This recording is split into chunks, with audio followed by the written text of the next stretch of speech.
kita masih membahas tentang kedatangan Kristus ke dunia untuk apa saja. Dan hari ini tema kita adalah Dia datang untuk menghakimi. Dan izinkan saya memulai dengan bertanya, kira-kira bedanya apa antara Yesus dengan Sinterklas?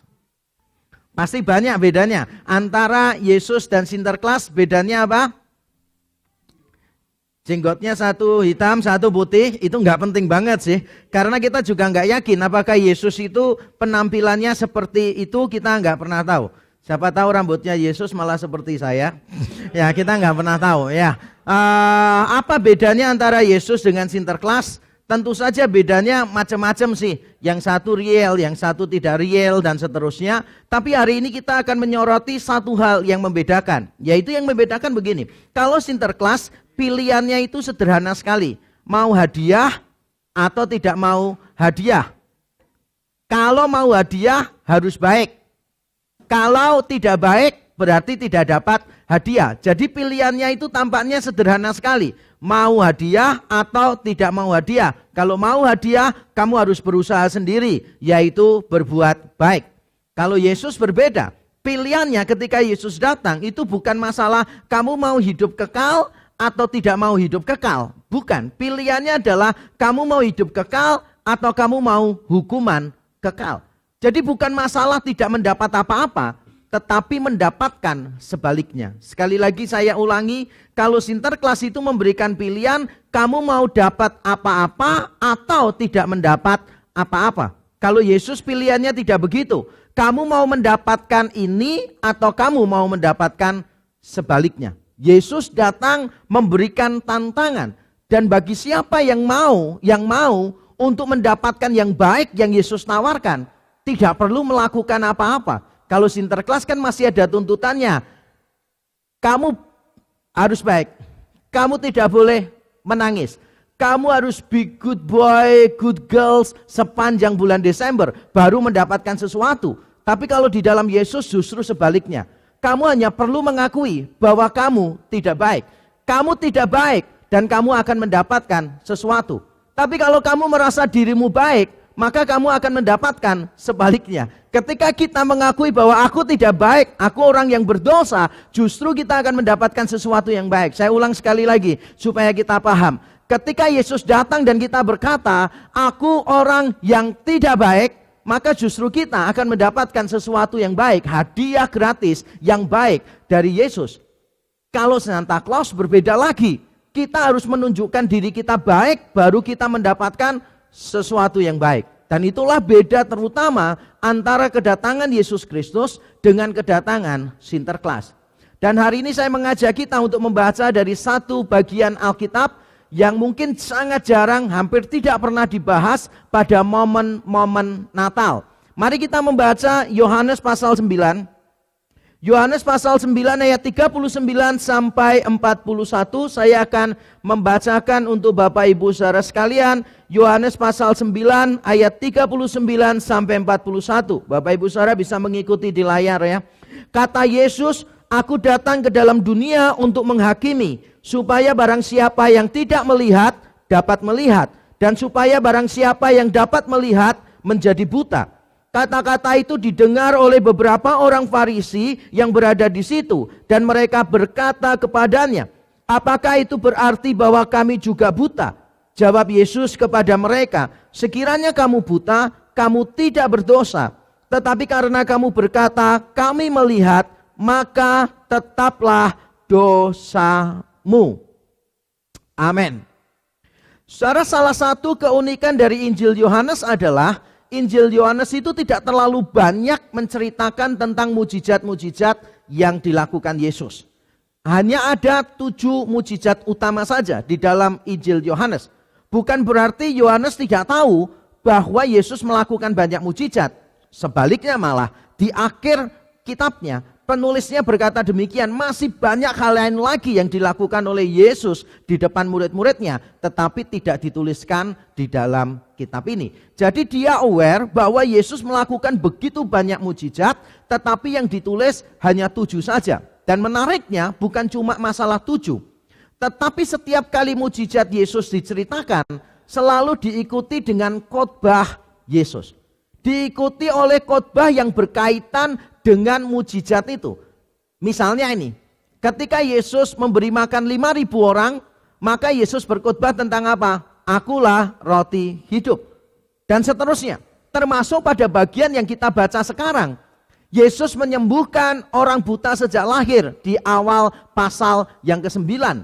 Dan di pasal 8-nya, Yesus sudah berkata, akulah terang dunia. Pada waktu hari raya orang Yahudi, dan hari raya itu melibatkan lilin, melibatkan pelita, obor yang sangat banyak, melibatkan terang yang begitu banyak.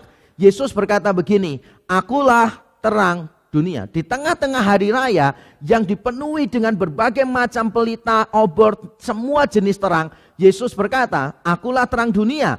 Lalu diikuti oleh mujizat, seorang buta sejak lahir bisa melihat. Orang yang dulunya hidup di dalam kegelapan, sekarang bisa melihat terang. Lalu Yesus berkhotbah juga tentang kebutaan. Kebutaan secara fisik dan kebutaan secara rohani. Ini adalah ciri khas dari Injil Yohanes. Makanya kalau di dalam Injil Yohanes kita sulit untuk memahami mujizatnya tanpa melihat khotbahnya. Khotbah Yesus itu adalah penafsiran terhadap mujizat. Karena di dalam Injil Yohanes mujizat itu seringkali disebut dengan nama tanda. Bukan kuasa, bukan dunamis, tetapi semeion, bukan kuasa tetapi tanda. Karena yang paling penting bukan mujizatnya. Yang paling penting adalah apa yang mau dinyatakan di balik mujizat itu. Nah, setelah mujizat orang buta sejak lahir disembuhkan oleh Yesus, maka Yesus terlibat perseteruan dengan orang Farisi dan puncaknya adalah yang kita baca tadi. Dan Yesus tampaknya memberikan penekanan pada ucapannya dia. Kalau kita melihat di dalam bahasa Yunani, di ayat yang ke-39, maka kita akan melihat penekanannya dengan begitu gampang. Tidak usah dilihat yang bentuk Yunani cacing-cacingnya ya, nggak usah. Ya itu cuma untuk bukti saya dosen bahasa Yunani di SCT Amadeus ya. Oke, saya bacakan demikian. Secara hurufiah harusnya terjemahannya begini, ayat 39. Untuk penghakiman aku, ada penekanan di sana, aku, maksudnya Yesus bukan yang lain, ke dalam dunia ini datang. Untuk penghakiman aku, bukan yang lain, ke dalam dunia ini datang. Bahasa Indonesia menerjemahkannya, aku datang ke dalam dunia ini untuk menghakimi. Hampir semua versi bahasa Inggris menerjemahkannya sedikit lebih hurufiah daripada Lembaga Alkitab Indonesia. Karena di situ disebutkannya for judgment. Untuk penghakiman muncul di awal. Dan memang benar seperti itu di dalam teks Yunaninya. Kita harus mempertahankan teks Yunaninya itu. Untuk penghakiman, aku, Yesus mengulang lagi. Aku, ego, penekanan. Karena sebetulnya nggak perlu ada kata ganti orang aku. Karena dalam bahasa Yunani, kata kerja itu sudah mengandung subjek. Jadi kalau sampai ditambah subjek yang eksplisit semacam ego, aku, berarti ini menekankan aku. Dengan kata lain, aku dan bukan yang lain datang ke dalam dunia ini atau ke dalam dunia ini aku datang. Jadi Yesus bukan cuma memberitahu bahwa dia datang untuk menghakimi, tetapi dia memberikan penekanan untuk penghakiman, aku datang. Ini dua hal yang berbeda sekali, saudara. Kalau misalnya saya mengatakan begini, saya menjadi pendeta, tugas saya adalah berkhotbah. Itu beda dengan kalau saya berkata begini, saya jadi pendeta hanya untuk berkhotbah. Beda kan ya? Atau tugas utama saya adalah berkhotbah, bukan cek alat musik dan sebagainya gitu kan. Bukan untuk yang lain-lain. Walaupun kadangkala saya lakukan. Tetapi bukan berarti itu tugas utama. Beda banget cara menyampaikannya. Yesus itu tidak ingin kita itu kehilangan penekanan ini. Makanya dia katakan, untuk penghakiman aku, bukan yang lain, ke dalam dunia ini datang. Dan jelas ucapan ini sangat membingungkan kita.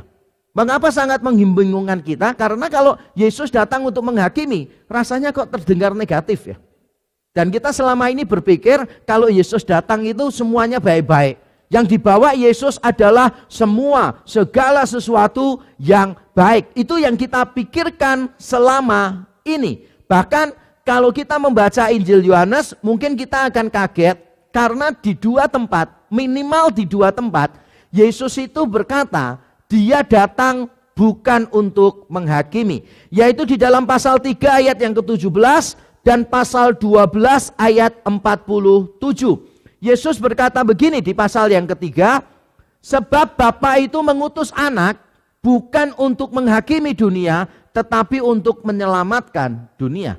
Di pasal yang ke-12, Yesus berkata, Yesus sendiri berkata, aku datang bukan untuk menghakimi, tetapi untuk menyelamatkan. Bagaimana kita bisa mengharmonisasikan ucapan Yesus di pasal 3 dan 12 ini dengan ucapan Yesus di dalam teks kita hari ini, bahwa dia datang untuk menghakimi? Apakah ada salah satu yang salah? Apakah ini sebuah kontradiksi? Kalau orang yang tidak tahu Alkitab mungkin akan berkata dengan terburu-buru, iya, ini adalah sebuah kontradiksi. Tapi sebetulnya bukan itu maksud Yesus. Ini bukan sebuah kontradiksi. Dan mari kita melihat, saudara, kita harus memahami ini, penghakiman itu tidak selalu penghukuman. Ini kata Yunani krima, penghakiman, itu tidak selalu berarti penghukuman. Coba saya bacakan ulang ayat 39. Yesus berkata begini, aku datang ke dalam dunia ini untuk menghakimi. Lalu ada dua arah di sini. Supaya barang siapa yang tidak melihat, dapat melihat. Ini positif. Dan supaya barang siapa yang dapat melihat, menjadi buta. Ini yang negatif. Jadi kata penghakiman di situ, krima, sudah jelas artinya itu tidak selalu penghukuman. Penghakiman itu bisa yang satu mendapatkan positif, yang satu mendapatkan negatif. Tidak selalu berarti penghukuman. Jadi Yesus datang untuk menyelamatkan, tidak bertabrakan dengan Yesus datang untuk menghakimi. Karena di dalam penghakimannya mencakup sesuatu yang positif, yaitu orang-orang yang mengaku dirinya buta secara rohani, yang mengakui ketidakberdayaannya secara rohani, justru orang itu yang akan bisa dibuat melihat keindahan Allah dan keindahan Injil Yesus Kristus. Jadi sebetulnya penghakiman itu tidak satu arah, bisa dua arah, tergantung respons orang terhadap kedatangan Yesus Kristus. Berarti kalau kita mengatakan Yesus datang untuk menyelamatkan dengan Yesus datang untuk menghakimi, dua hal yang sama sebetulnya. Penjelasan berikutnya adalah ini. Misi utama itu seringkali berbeda dengan konsekuensinya. Misi utama yaitu menyelamatkan seringkali berbeda dengan konsekuensinya. Karena ada yang menerima dia sehingga diselamatkan, ada yang tetap tidak menerima dia dan pada akhirnya dihukum. John Piper dalam salah satu khotbahnya tentang teks kita hari ini memberikan ilustrasi yang cukup baik.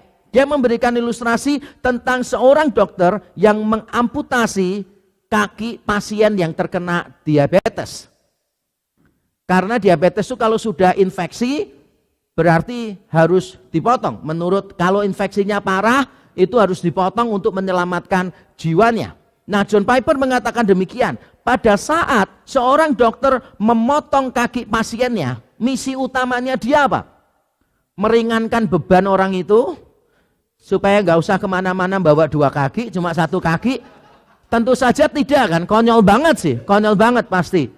Misi utamanya dia bukan memotong kaki orang lain, bukan menyengsarakan orang lain. Misi dia adalah menyelamatkan jiwa orang itu. Tapi untuk menyelamatkan jiwa orang itu, salah satu konsekuensinya adalah memang ada bagian tubuh tertentu yang dipotong. Bagi kita kelihatannya mengerikan, bagi kita kelihatannya sangat menyedihkan, iya, tapi itu the only way to save that person's life.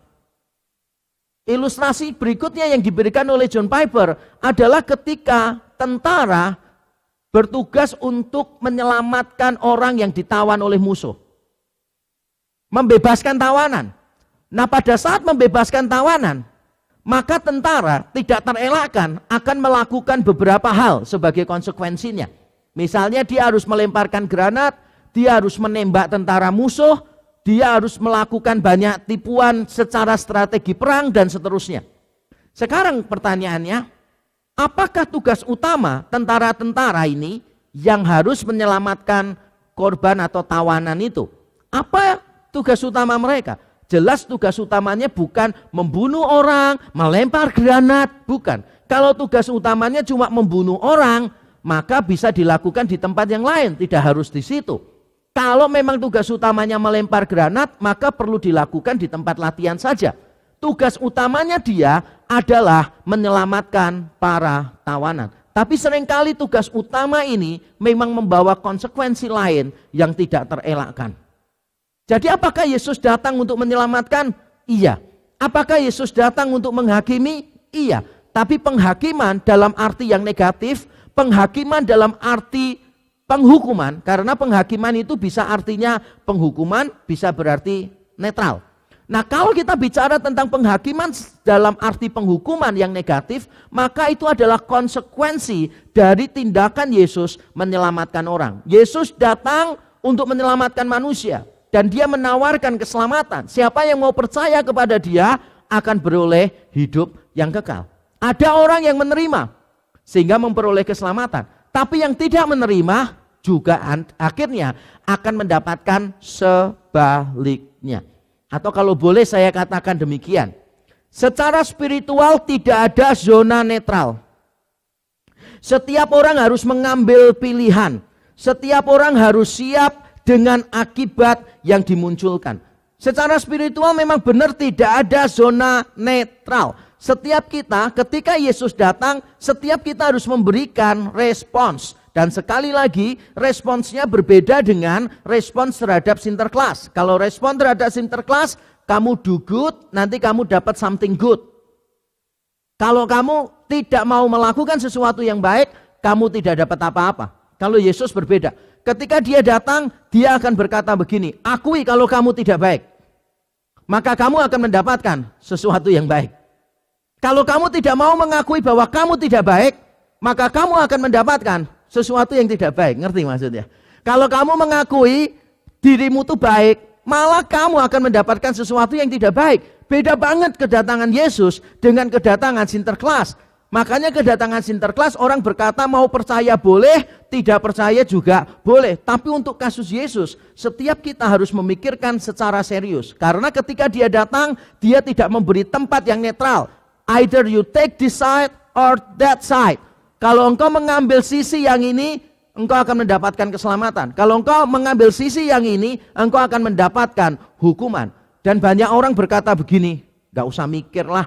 Berapa kali saya memberitakan Injil ke orang, orang mikirnya gini, saya gak mau mikir yang jauh-jauh, buat apa mikir yang jauh-jauh? Kelihatannya kritis nih orangnya. Ada yang berkata begini, saya gak mau mikirlah yang soal-soal agama begitu, bagi saya itu kan gak bisa dipastikan ya. Saya pernah berjumpa dengan orang semacam itu dan jawaban saya begini, itu adalah pilihan yang tidak bijaksana. Kenapa saya katakan pilihan yang tidak bijaksana? Karena begini, seandainya Yesus itu bukan satu-satunya juru selamat, seandainya Yesus bukan satu-satunya juru selamat, maka respon semacam itu tidak ada masalah. Tapi seandainya benar Yesus adalah juru selamat, maka keputusan orang terhadap kebenaran ini akan menentukan hidup orang itu.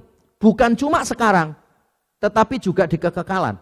Dan kalau memang benar, ada peluang benar bahwa Yesus adalah satu-satunya juru selamat, maka setiap orang harus memperhitungkan kemungkinan itu dengan baik. Karena kalau dia tidak mau memperhitungkan, dia bukan orang yang rasional. Biasanya saya memberi contoh begini. Kalau kalian pergi dari Surabaya misalnya, pergi ke Sidoarjo, nggak pakai persiapan kan ya, bisa ya.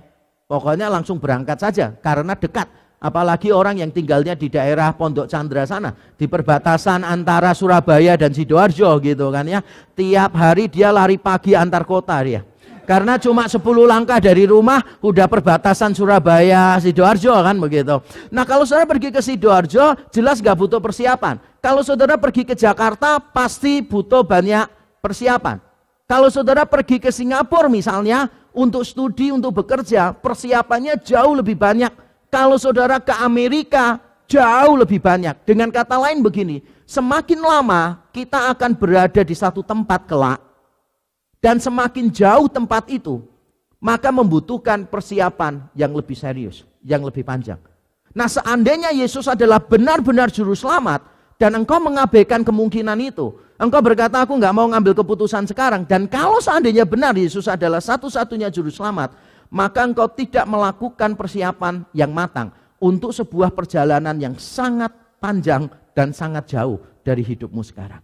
Makanya saya katakan itu bukan pilihan yang rasional. Seandainya saya bukan orang Kristen, dan dulu saya pernah jadi ateis, banyak di antara kita yang tahu, saya jadi ateis di sekolah teologi, saya mencari tahu setiap klaim kebenaran. Ketika agama ini mengatakan A, saya berusaha untuk mengecek, mengevaluasi, karena saya tahu seandainya itu benar, itu akan menentukan hidup saya sekarang dan sampai kekekalan. Maka kita harus sadar tidak ada area yang netral. Nah, hari ini kita akan melihat dua pihak yang memberikan respons berbeda terhadap Yesus. Yang pertama adalah seorang yang buta sejak lahir yang disembuhkan oleh Yesus. Yang kedua nanti kita akan melihat orang-orang Farisi, orang-orang Yahudi yang keras hatinya. Dan mari kita melihat orang buta. Kalau kita membaca Yohanes pasal 9, maka kita akan menemukan bahwa iman orang buta ini meningkat. Seiring dengan pertemuan bersama Yesus, maka imannya mengalami peningkatan-peningkatan. Pertama-tama ketika dia disembuhkan, dia tidak seberapa kenal Yesus. Dia cuma menyebut orang yang bernama Yesus itu memberikan tanah liat, lumpur di mataku, menyuruh aku pergi ke kolam, membasuh mataku, dan aku melihat. Dia cuma tahu orang yang bernama Yesus. Tapi setelah itu, setelah melalui beberapa peristiwa lain, maka dia menyadari bahwa Yesus ini bukan cuma orang yang bernama Yesus, tetapi dia adalah nabi. Di pasal 9 ayat yang ke-17. Lalu meningkat lagi, dia berkata kepada orang-orang Yahudi, kepada orang banyak, bahwa Yesus ini pasti orang saleh. Sebab doanya didengar, bukan cuma orang saleh. Dia mengatakan dia tidak mungkin orang berdosa, dia orang saleh dari Allah. Jadi dia mengakui Yesus ini datangnya dari mana? Bukan sekadar nabi, tetapi nabi yang saleh, yang diutus oleh Allah. Dan kemudian Yesus mencari orang ini ketika orang ini diusir keluar dari sinagoge, dari rumah ibadat orang Yahudi. Ketika orang ini dikucilkan oleh orang-orang Yahudi, Yesus mencari orang ini dan Yesus memperkenalkan dirinya sebagai anak manusia. Yesus menemui orang buta ini dan berkata, apakah kamu percaya kepada anak manusia? Yaitu Yesus sendiri. Dan orang ini langsung percaya kepada Yesus sebagai anak manusia. Bukan cuma langsung percaya, orang ini tampaknya paham bahwa Son of Man, sebutan itu di dalam tradisi keagamaan Yahudi, bicara tentang figur Mesias yang ilahi. Mesiasnya bukan cuma manusia, tetapi Mesias yang bersifat ilahi. Dan itu dibuktikan ketika orang ini percaya Yesus sebagai anak manusia, orang ini langsung menyembah Yesus. Dari tidak kenal siapa Yesus, bahkan kalau kita bisa bilang orang ini dari sampah masyarakat dalam tanda kutip. Karena sudah ada stigma di kalangan masyarakat Yahudi, kalau ada orang buta sejak lahir, sakit sejak lahir, cacat sejak lahir, maka yang berdosa kemungkinan orang tuanya, kemungkinan orang itu. Jadi dianggap ini adalah bukti kutukan Tuhan, hukuman Tuhan ada pada orang ini. Tidak heran di awal pasal 9, murid-murid tanya kepada Yesus ketika melihat orang buta ini. Guru, dosa siapa? Orang tuanya atau anak ini? Langsung mereka pikirannya, itu dosa siapa? Dosa siapa? Jadi kalau itu kita masukkan di dalam tingkat pertumbuhan iman orang buta ini, maka kita bisa mengatakan demikian. Dari orang yang dilabeli orang berdosa oleh masyarakat, sekarang menyembah Tuhan menjadi orang yang dibenarkan. Dari orang yang berdosa menjadi orang yang dibenarkan. Bahkan dia menunjukkan imannya di depan orang banyak dengan cara menyembah Yesus. Dan ini amazing. Kenapa saya katakan ini amazing? Karena di dalam Injil Yohanes, saudara, disebutkan beberapa kali orang-orang itu yang percaya kepada Yesus takut untuk mengungkapkan imannya. Takut kenapa? takut dikucilkan dari antara orang Yahudi. Dikucilkan dari rumah ibadat Yahudi. Dan itu beberapa kali ditunjukkan. Misalnya kalau kita melihat di dalam pasal yang ke-9 juga, orang tua dari orang muda, orang yang buta ini, saya bacakan pasal 9 ayat 22. Orang tuanya berkata demikian karena mereka takut kepada orang-orang Yahudi. Sebab orang-orang Yahudi itu telah sepakat bahwa setiap orang yang mengaku dia sebagai Mesias akan dikucilkan. Kalau dalam bahasa Yunani, akan dikeluarkan dari sinagoge. Dan ini muncul lagi di pasal 12 ayat 42. Ketika Alkitab berkata begini, banyak pemimpin Yahudi, imam-imam yang percaya kepada Yesus. Tapi mereka tidak berani mengaku terang-terangan karena mereka takut dikucilkan, dikeluarkan dari rumah ibadat. Di pasal yang ke-16 Yesus berkata kepada murid-muridnya, dunia akan membenci kamu dan kamu akan dikucilkan, dikeluarkan dari sinagoge. Bagi saudara mungkin bingung ya, dikeluarkan dari rumah ibadat memangnya susahnya apa? Kalau dikeluarkan dari satu gereja kan tinggal pindah gereja lain kan ya gitu kan. Ngapain susah-susah gitu. Nah, kita lupa bahwa sinagoge fungsinya dulu bukan cuma tempat ibadah. Fungsinya itu adalah semacam balai desa, tempat memutuskan segala perkara. Kalau dikucilkan dari sinagoge itu berarti saudara dibuang dari masyarakat. Bukan cuma dilarang beribadah, tetapi saudara dibuang dari masyarakat, tidak diakui sebagai bagian dari masyarakat Yahudi. Nah, bagi orang kuno yang identitasnya ditentukan komunitas, ini jelas ujian yang sangat berat sekali. Tapi kita melihat orang buta yang disembuhkan Yesus, dia berani mengambil langkah yang terang-terangan. Imannya selalu naik, tiap kali perjumpaan dengan Tuhan, imannya selalu naik. Nah, bagaimana dengan saudara? Bertahun-tahun mengikut Tuhan, imannya bagaimana? Naik-naik ke puncak gunung, tinggi-tinggi sekali, atau ke lembah curam, kuturun mencari damai. Sekarang posisi saudara di mana nih? Naik-naik ke puncak gunung, pemandangannya indah sekali begitu? Atau saudara sedang tidak ada damai, cari damai, ke lembah turun, segala macam. Saudara merasakan bahwa saudara tidak bertumbuh dengan baik. Nah, mari kita mengingat keadaan rohani kita, dan kita selalu diingatkan juga oleh kedatangan Tuhan. Bahwa Tuhan yang menjumpai orang buta ini, yang bisa mengubah orang berdosa, yang dianggap masyarakat sampah rohani ini, menjadi orang yang benar adalah Tuhan yang sama, yang akan datang di dalam hidup saya dan saudara untuk mengubahkan kita dan membawa kita naik terus. Di tengah situasi apapun, kita akan dimampukan untuk naik terus. Itu orang buta yang disembuhkan Yesus. Nah, sekarang kita akan melihat orang Farisi. Orang Farisi tampaknya masuk kategori bukan yang ini, tetapi yang ini. Bukan yang menerima pembenaran, tapi yang menerima penghukuman. Dan coba kita lihat sekali lagi ayat 40 dan 41 saya bacakan. Kata-kata itu didengar oleh orang-orang Farisi yang berada di situ. Jadi mereka ini kaum kepo ya. Yesus ngomongnya kepada orang buta, beberapa di antara mereka mendengar gitu. Jadi kalau saudara tukang kepo, saudara tahu masuk golongan mana ya. Kata-kata itu didengar oleh beberapa orang Farisi yang berada di situ, dan mereka berkata kepadanya, apakah itu berarti bahwa kami juga buta? Jawab Yesus kepada mereka, sekiranya kamu buta, kamu tidak berdosa. Tetapi karena kamu berkata kami melihat, maka tetaplah dosamu. Jadi Yesus sebelumnya berkata begini, saya ingatkan kita, Yesus berkata begini, aku datang untuk menghakimi, supaya yang buta bisa melihat, yang melihat menjadi buta. Orang Farisi mendengar ucapan itu, lalu mereka bertanya, jadi maksudmu apakah kami ini buta?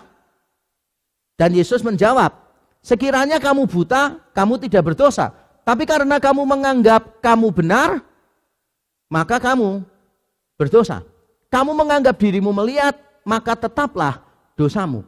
Coba saudara renungkan ya, pertanyaan orang Farisi dengan jawaban Yesus. Orang Farisi bertanya begini, apakah itu berarti bahwa kami juga buta? Kalau saudara jadi Yesus, jawabannya apa? Kalau saudara jadi Yesus, jawabannya apa kira-kira? Ya tinggal ngomong iya kan? Iya, kamu berdosa, udah cukup gitu. Tapi jawaban Yesus itu tampaknya tidak memperjelas, tambah memperkeruh. Ketika orang-orang Farisi tanya, apakah itu berarti kami juga orang berdosa? Jawaban Yesus sederhana. Sekiranya kamu buta, kamu tidak berdosa. Tetapi karena kamu berkata kami melihat, maka tetaplah dosamu. Kok tambah membingungkan ya jawabannya ya? Tapi saya suka dengan jawaban yang membingungkan begini. Karena untuk itulah dosen teologi ada dan dihargai ya. Kalau semuanya jelas orang nggak menghargai dosen teologi ya. Nah, jawaban ini mungkin sedikit membingungkan kita. Sehingga para penafsir Alkitab itu berbeda pendapat tentang cara menafsirkannya. Ada yang menafsirkannya begini. Mungkin Farisi ini, orang-orang Farisi ini memberikan sanggahan kepada Yesus. Sanggahannya itu dalam bentuk begini. Kalau kamu mengatakan yang buta itu supaya melihat, yang melihat supaya jadi buta, mungkin orang Farisi dalam hatinya berpikir begini. Kalau namanya orang buta, nggak melihat itu ya jangan disalahkan. Namanya orang buta kalau jalan nabrak-nabrak, ya jangan disalahkan, ngerti maksudnya? Penekanannya di sana. Makanya Yesus itu seolah-olah menangkap maksud dari orang-orang Farisi tadi. Seolah-olah orang Farisi itu mau memberikan sanggahan begini. Oke, kalau memang begitu, ya berarti orang buta nggak bisa disalahkan dong kalau dia melakukan dosa. Makanya Yesus langsung memberikan jawaban tadi. Itu alternatif pertama. Ini dipegang oleh misalnya John Piper. Tapi menurut saya, dalam hal ini mungkin John Piper kurang tepat. Dan mengapa saya tidak setuju dengan tokoh terkenal ini? Karena jalan untuk menjadi terkenal salah satunya adalah berbeda pendapat dengan yang sudah lebih dulu terkenal, saudara. Jadi saya tidak setuju dengan John Piper, saya lebih setuju dengan pandangan mayoritas sarjana yang mengatakan begini. Sebetulnya orang-orang Farisi di sini sedang memberikan bukan sanggahan tetapi pembenaran. Maksudnya apa pembenaran? Maksudnya begini loh saudara, sebetulnya orang-orang Farisi itu sedang berkata demikian kepada Yesus. Sebetulnya dia berkata demikian. Kami ini tidak buta bukan? Ada satu versi Inggris menerjemahkannya begitu. Jadi setelah mendengar kata yang diucapkan Yesus di ayat 39, orang-orang Farisi itu kan mesti menimbang dalam hati kan. Mereka itu termasuk yang buta dijadikan melihat atau yang melihat dijadikan buta. Mereka bingung nih menempatkan diri, tapi mereka sangat percaya diri. Mereka bertanya kepada Yesus begini, kami ini tidak buta bukan? Kami ini tidak buta bukan? Berarti mereka menganggap mereka itu melihat. Makanya jawaban Yesus kepada mereka sederhana. Sekiranya kamu buta, kamu tidak berdosa. Seandainya kamu mengakui, oh Yesus aku orang yang buta secara rohani, maka kamu akan dibuat Yesus melihat. Tapi karena kamu bertanya, kami tidak buta bukan? Berarti kamu menganggap dirimu itu melihat. Karena kamu menganggap dirimu melihat, maka tetaplah dosamu. Karena Yesus datang untuk membuka mata orang buta supaya bisa melihat. Tetapi juga menutup mata orang yang rabun. Merasa diri melihat tapi sebetulnya nggak melihat. Ditutup sekalian supaya dia tidak bisa melihat sama sekali. Inilah yang dilakukan oleh Yesus yang dimaksud oleh Yesus di sini. Atau kalau saudara masih bingung, saya mau berkata begini. Bahwa orang-orang Farisi di dalam ayat ini merasa memiliki terang dari tradisi lisan mereka sendiri. Sehingga mereka menolak sang terang dunia di tengah-tengah mereka. Tepat satu pasal sebelum teks kita. Di pasal 8 Yesus berkata, akulah terang dunia. Lalu di pasal 9 dia mencelikkan mata orang buta supaya orang buta ini bisa melihat terang. Tapi orang-orang Farisi merasa tidak butuh sang terang dunia. Mereka merasa sudah punya tradisi lisan sendiri. Aturan-aturan Alkitab mereka sudah jabarkan sedemikian rupa. Menjadi ribuan aturan. Bahkan kalau di dalam tulisan orang-orang Yahudi itu lucu. Ada Alkitab, kemudian ada penafsirannya, lalu ada kitab yang menafsirkan penafsirannya. Keren banget ya. Jadi ada kitabnya, terus ada penafsirannya, aplikasinya, terus ada penafsiran terhadap penafsiran itu. Wah, keren banget saudara. Karena mereka begitu detail ingin menaati Allah. Mereka tidak sadar bahwa sekuat apapun, sebaik apapun mereka menaati Allah, mereka tidak mungkin bisa mencapai standar kekudusan Allah.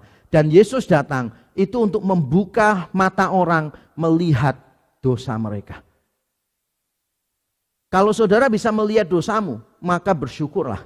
Yesus datang memang untuk mengungkapkan, mengekspos dosa-dosa kita. Sehingga kita bisa punya kebutuhan, menyadari kebutuhan kita terhadap juru selamat dan kita datang kepadanya. Dalam istilah saya berkata begini, kasih karunia yang menutupi dosa kita adalah kasih karunia yang sebelumnya mengungkapkan ketelanjangan kita. Kasih karunia yang menutupi dosa kita adalah kasih karunia yang sebelumnya mengungkapkan ketelanjangan kita. Saudara, sekarang ini banyak orang bicara tentang grace, anugerah, kasih karunia. Tetapi mereka jarang bicara tentang dosa. Bagaimana saudara bisa bicara tentang kebesaran kasih karunia kalau saudara tidak pernah berbicara tentang kebesaran dosa? Dosa yang besar itulah yang membuat kita menyadari betapa besarnya kasih karunia itu. Sejak saya muda saya diberkati oleh sebuah perkataan dari seorang hamba Tuhan yang tidak terkenal. Saya sebutkan sekarang pun menurut saya dia tetap tidak akan jadi terkenal.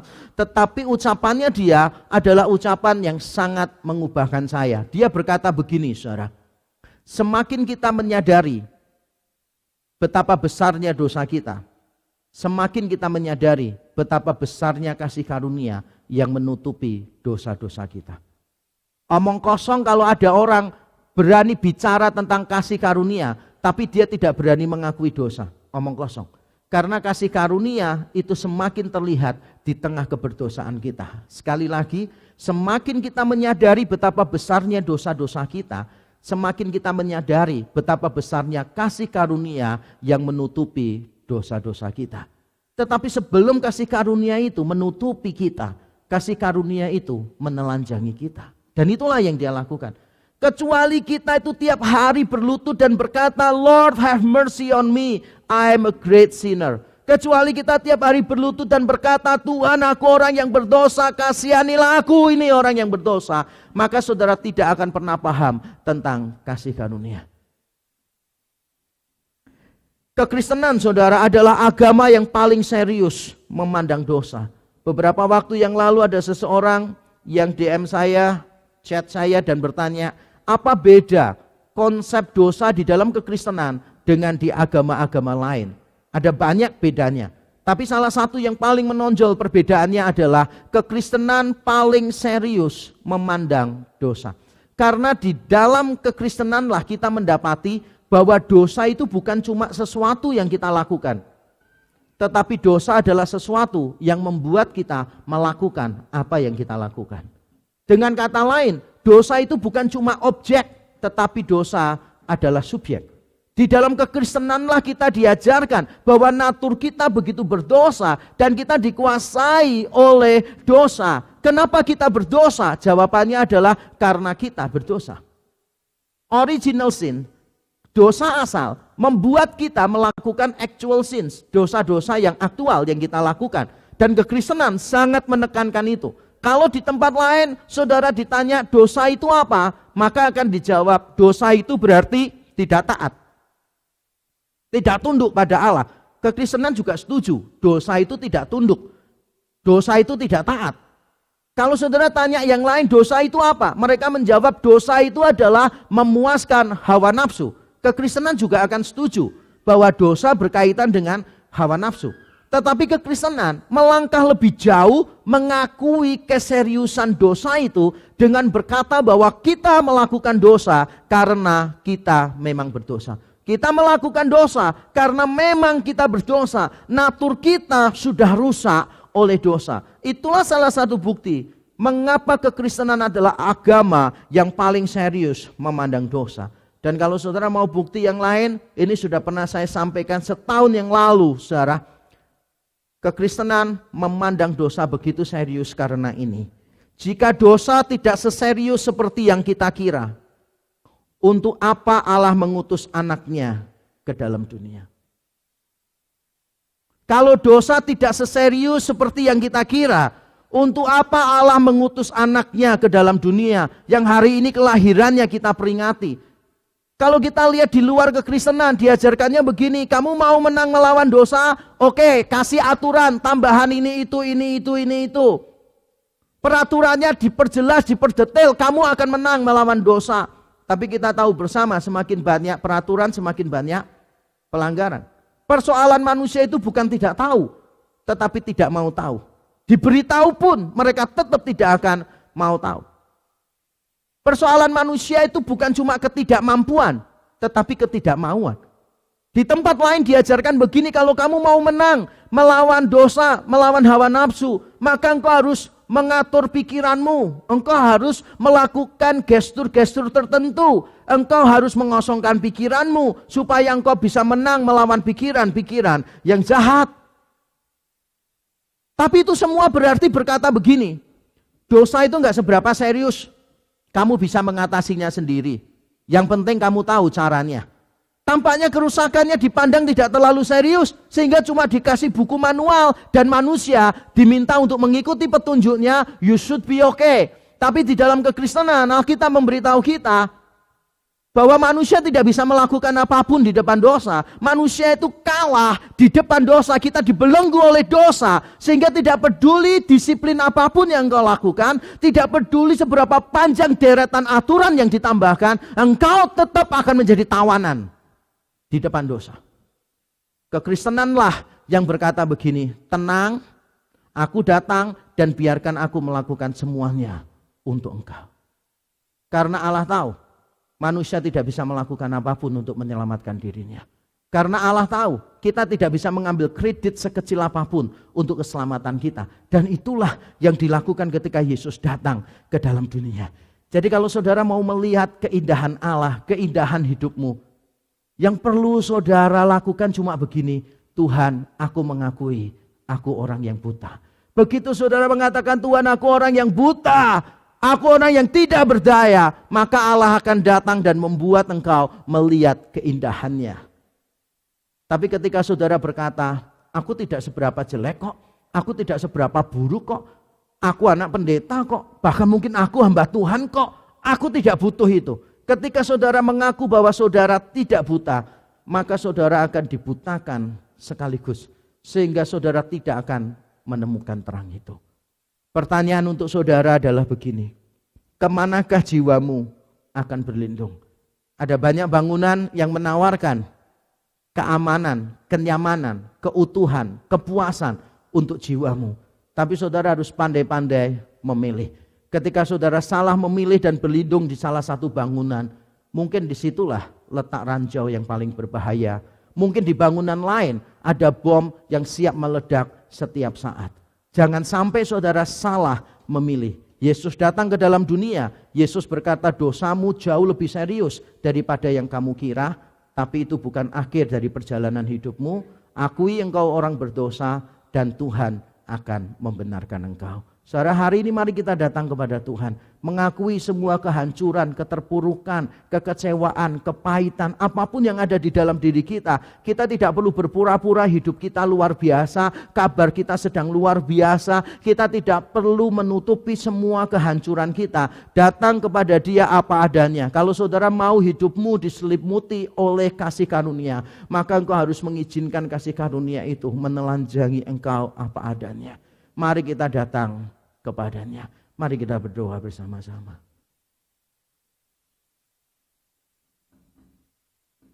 Saya memberi waktu bagi masing-masing Bapak Ibu Saudara sekalian dimanapun engkau berada.